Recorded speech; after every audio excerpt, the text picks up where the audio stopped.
All right, Alan, we're going to go through the next stage of your video analysis here, and I know you've done some work on your own from the last one that we talked about, and I'm going to be able to address some issues here that you're going to be able to continue to work on your own. I can see that you've done some work in your stance, your setup, and your negative move that has been improved upon. I'm going to point some additional things out, which will kind of just be the next step for you in continuing into the swing sequence. So I like where you're at in your stance. You have pressure on the inside of both feet. That's clear to see. Pressure on your insteps, knees inside your ankles. Still got a little bit of a pushback in your negative move.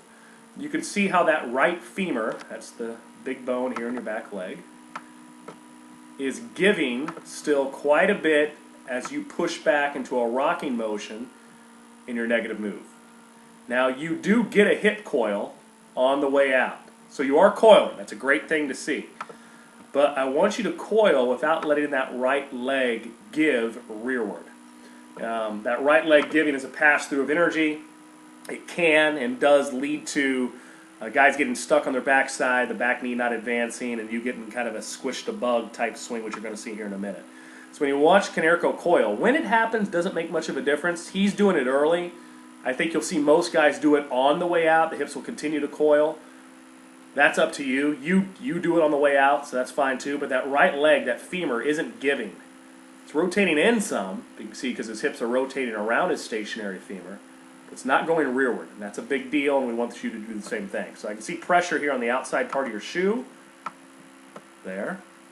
And that pressure is to the outside part of your shoe because your knee is pushing backwards, which we can see here. All right, the next step. Once you get into that hip coil, we're trying to maintain it all the way to foot down. What I see here as you're scapulating at the same time, your scapula doesn't quite get finished. And finished means when you pull back with that rear elbow, when you land from the pitcher's view, and I can see it here because I do a lot of this. You may not be able to see it the same way. But if you look from the pitcher's view, your bottom hand would be inside your bottom elbow, meaning your hand is going to be a little bit tighter to your body than what your elbow is, inside your elbow. I can see here that your hand is outside your elbow from the pitcher's view. That means we haven't completed our scap load yet. It hasn't tightened the core quite enough.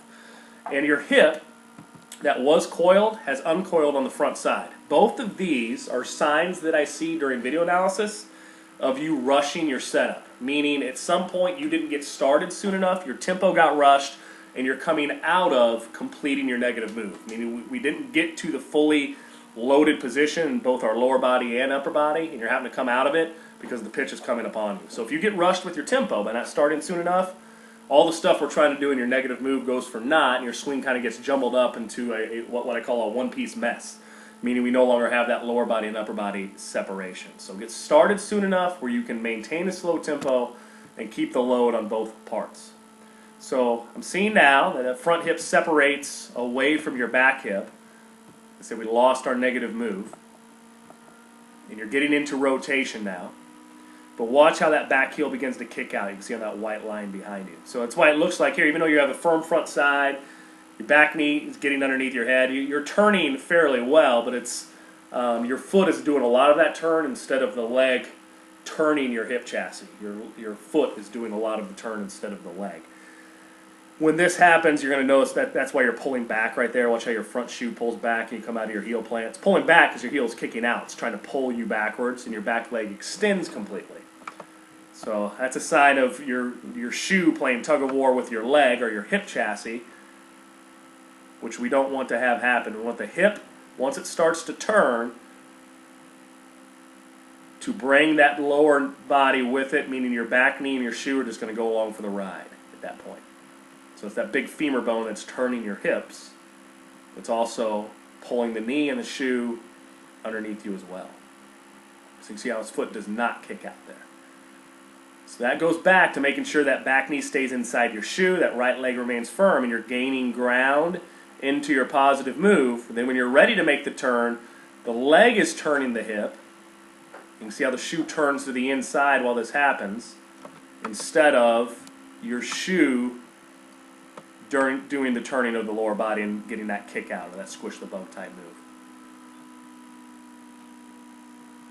And your path stays pretty good here. It is tight to your body. You are inside the ball. The back elbow's a little bit deep on your body right here. Should have cleared the body by this point. And that will cause you to cut off just slightly around your front hip. That goes back to separating the lower body and upper body. For that to happen, as you see with Canerico here on the other side, he stayed inside the ball too. But see how the rear elbow clears his body line, and now he's able to stay through a ball out in front. But you have to be in sequence to do that. Your sequence is slightly off to me because you were rushed in your tempo and didn't complete your lower body or upper body loads. So start sooner, slow down, and you can maintain that tempo and get through your fully loaded position. All right, so the biggest areas of need that we need to work on, firming up the back leg. So when you do coil the hips, we're not passing through energy and letting that back leg go rearward. And then the feeling of once you land, letting the hip control everything else below it. The back knee and the shoe, that shoe's probably going to come forward some. There should not be toe flexion prior to contact. Your toes will flex on the back shoe after contact. So you can see how he comes up onto his toe before contact. That shoe will skip a little bit, may move a little bit. Then as he balances up, that's when the toes flex. So if I ever see a guy has toe flexion prior to contact before it, generally he's using his shoe to turn the lower body instead of letting the hip chassis turn the lower leg. When I mean lower leg, I'm talking about the knee and the shoe. So that's your biggest area of need. The feet together drill is one that I like for that quite a bit. If you've seen our video series on elitebaseball.tv, that feet together drill is an excellent one to start to get your hips to turn your lower body instead of that squish the bug type move. Even if he got a little forward of center while he's learning to do that, it's pretty easy to reel a guy in, so that doesn't concern me a whole lot. But getting him off his backside a little bit more and out of that kind of squish the bug move is a very important step in the process that he needs to do next.